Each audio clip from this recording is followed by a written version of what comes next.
Anna Whitlow's hands trembled as she secured the last canvas over her wagon.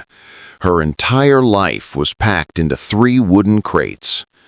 Under a cold, pre-dawn sky, she prepared to leave Redemption Flats, Wyoming, without a note or a goodbye. For 3 years, this town had been her home, and for 3 years, she had learned that a community could be colder than any winter. As her wagon reached the edge of town, she paused, her eyes lingering on the dark, silent schoolhouse where she once taught. A widow at 25, her presence had become a poor influence in the eyes of the townsfolk. The sound of hoofbeats broke the silence. A rider sat silhouetted on the ridge. Grant McCoy, the man who owned half the county and spoke fewer words than a fence post.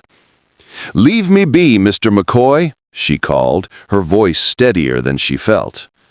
"Roads are dangerous for a woman alone," he replied, his voice low and rough. But Anna was done with being told what to do. She snapped the reins and drove on, the rising sun casting long shadows behind her. She didn't look back, but she could hear him following, a silent, persistent shadow on her trail. 10 miles out, the trail narrowed into a canyon pass. A massive, freshly cut cottonwood tree lay across the path, a clear and deliberate obstacle.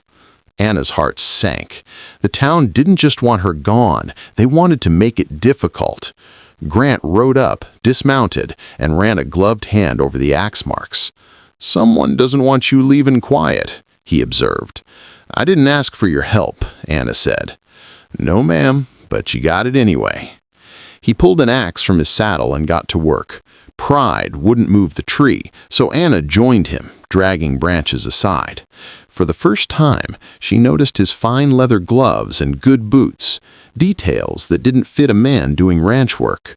When the path was clear, she asked the question burning in her chest, "Why do you care if I leave?" He looked at her for a long moment. "Maybe I'm tired of watching good people get chased off." It wasn't an answer she trusted, but it was a start. He had shown up with an axe when he could have ridden on by. By afternoon, the sky turned a bruised purple, and a blizzard descended with brutal force. Snow fell sideways, and the wind screamed. When Anna's wagon wheels struck a rock and cracked, Grant was there in an instant to calm the panicked horse and make a temporary repair. "The shack. Inside. Now," he said, his tone leaving no room for argument. This time, she didn't refuse. Inside the small, dusty-lined shack, Grant built a fire with practiced ease. Anna kept her distance, her pride still stinging. "You think money makes you better than folks?" she challenged. "No, ma'am," he said, not looking up. "I think money makes folks assume I never hurt." He draped his coat over a chair. "For when you stop being stubborn." Hours later, shivering as the fire died down, she finally reached for it. The coat smelled of leather, smoke, and something strangely safe. She fell asleep, and Grant stayed awake all night, feeding the flames, ensuring they both survived. The next morning, they were snowed in. Over a cup of real coffee, a luxury Anna hadn't known in months, the walls between them began to crumble. "Why'd you really follow me?" Anna asked again. Grant's story tumbled out, heavy with grief and guilt. He had a daughter, Emily, who died of a fever. The town blamed his wife, Sarah, for not praying hard enough. Their whispers and cold shoulders drove her away. I stayed. I had money, land, reputation. I was a coward. I let him destroy her, he confessed, his voice raw. When I saw you, I recognized the look in your eyes. Same one my wife had. I couldn't let it happen again. Anna's own story followed, a mirror of his pain. A young widow, blamed for her husband's death in a mine collapse, judged for reading books. They needed someone to blame, she whispered. A story they could tell themselves to feel righteous.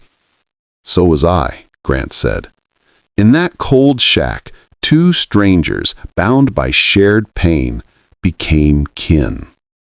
When they dug the wagon out, they found the wheel was damaged beyond repair. The nearest blacksmith was back in Redemption Flats. Anna felt the cruel irony. The road was pulling her back. Grant offered another path, an empty homestead to the north. Its deed in his name. He could give it to her. Suspicious, Anna demanded to know why. His confession was even more devastating. "I own the bank that foreclosed on your cabin 2 years ago," he admitted. "I didn't know. I didn't ask. I let men run my business while I hid in grief." The truth was a branding iron, searing and painful. Anna was torn between rage and the flicker of hope he offered. She walked away, needing space to think. The hardest trails, she realized, are the ones that lead back to living. She turned to face him. "Show me this homestead." The homestead was perfect, a solid cabin on good land, a place where smoke could rise from the chimney and flowers could grow by the door. But as they worked to repair it, a rider arrived with a message from Redemption Flats. Anna was accused of stealing the wagon. They had a choice: run and prove the town right, or return and face the lies. Anna chose to fight. "Let's go," she said. Riding back into town side by side, they faced a hostile crowd. Grant didn't let her fight alone.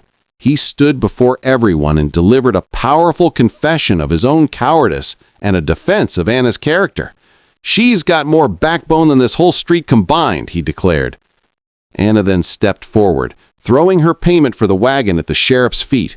"I owe you nothing now." As they turned to leave, a miracle happened. First, Miss Hadley, the school teacher, then a young couple, then a widower stepped forward to join them.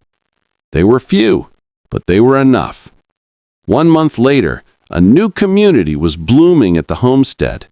Cabins were built, a school was started, and a family not of blood, but of choice was forged. As spring turned to summer, Anna and Grant stood together watching the life they had built. "You taught me that staying takes more courage than leaving," Anna said. "You taught me that it's never too late to do the right thing," Grant replied. Anna Whitlo had tried to run from her past. Grant McCoy had followed to atone for his. In the end, they didn't just find a homestead, they built a home, proving that home isn't where you're from, but where you fight to stay.